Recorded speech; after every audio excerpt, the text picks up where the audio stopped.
মকর সংক্রান্তির দিন কোন কাজগুলি করবেন জেনে রাখুন। হিন্দু ধর্মে মকর সংক্রান্তির এক বিশেষ গুরুত্ব রয়েছে। প্রতি বছর মকর সংক্রান্তি মহা ধুমধাম করে পালন করা হয়। এই দিন সূর্য দেবতা মকর রাশিতে প্রবেশ করে, আর এই সময় সূর্য সকল রাশির উপর বিশেষ প্রভাব ফেলে। সেটি কারোর জন্য শুভ হতে পারে, আবার কারোর জন্য অশুভ হতে পারে। তবে এই দিন অনেক কাজ যেগুলি করলে আমাদের জীবনে সাফল্য আসে, তেমনি অনেক কাজ আছে যেগুলি করলে আমাদের অনেক ক্ষতির সম্মুখীন হতে হয়। সেই সঙ্গে আমাদের আর্থিক দিক থেকে অবনতি হতে পারে। মকর সংক্রান্তির দিন কোন কোন কাজ করবেন আসুন দেখে নেওয়া যাক। দরিদ্র ব্যক্তিদের দান করুন।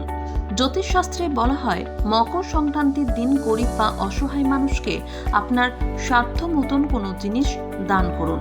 এই প্রথা আজকে থেকে না, বহুদিন থেকেই প্রচলিত। বলা হয়, যদি আপনার বাড়িতে কোনো অসহায় দরিদ্র ব্যক্তি বা কোনো সাধু বৃদ্ধ আপনার বাড়িতে আসেন, তাকে কিন্তু কখনোই খালি হাতে ছাড়বেন না। তার হাতে আপনার সাধ্য মতন কিছু দান করুন। এতে মা লক্ষ্মীর যেমন আপনি আশীর্বাদ পাবেন, তেমনি আপনার যশ খ্যাতি সম্মান বাড়বে। সকল কাজে আপনি জীবনে সাফল্য অর্জন করতে পারবেন। গঙ্গা স্নান করুন। বহু বছর ধরে এই প্রথা চলে আসছে যে মকর সংক্রান্তির দিন গঙ্গা স্নান করা অত্যন্ত শুভ। তবে মনে রাখবেন, মকর সংক্রান্তির দিন গঙ্গা স্নানের আগে আপনি কিছু খাবেন না। তবে স্নান করার পরেও কিন্তু খাবেন না। গঙ্গা স্নান করে তারপর গরিব ব্রাহ্মণদের কিছু দান করুন, তাদের খাবার দান করুন। তারা খাবার পরে তবেই আপনি খাবেন। এতে দেবতাদের আশীর্বাদও আপনি পাবেন এবং আপনার কাজে দেবতারা সন্তুষ্ট হবেন। আর্থিক দিকেও আপনার উন্নতি হবে। পরিবারের সকলের সঙ্গে ভালো থাকতে পারবেন এবং সকল কাজেও আপনি সাফল্য পাবেন। আমিষ খাবার খাবেন না।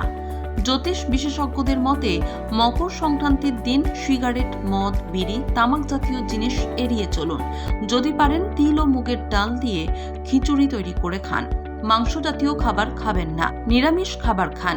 আপনার সারা বছর শরীর খুব ভালো যাবে এগুলি মানলে, এবং আপনি মানসিক চাপ থেকে বেরোতে পারবেন।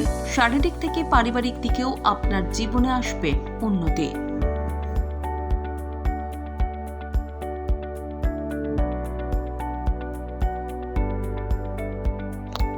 মকর সংক্রান্তির দিন কোন কাজগুলি করবেন জেনে রাখুন।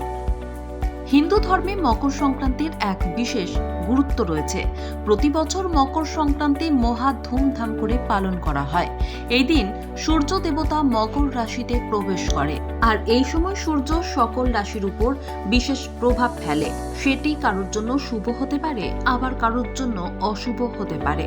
তবে এই দিন অনেক কাজ যেগুলি করলে আমাদের জীবনে সাফল্য আসে, তেমনি অনেক কাজ আছে যেগুলি করলে আমাদের অনেক ক্ষতির সম্মুখীন হতে হয়।